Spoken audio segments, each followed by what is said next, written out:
Hello, amazing morning. So my name po is Christine Leorin and right now po andito po tayo sa main office. So currently po kararating ko lang galing sa Qatar and actually isa po akong OFW sa Middle East.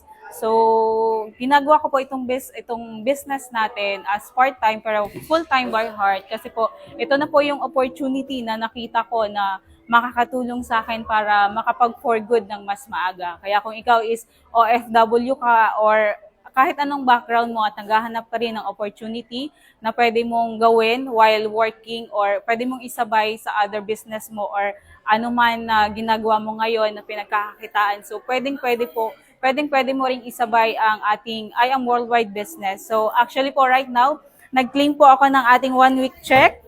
So, 1 week income po natin is 35,920.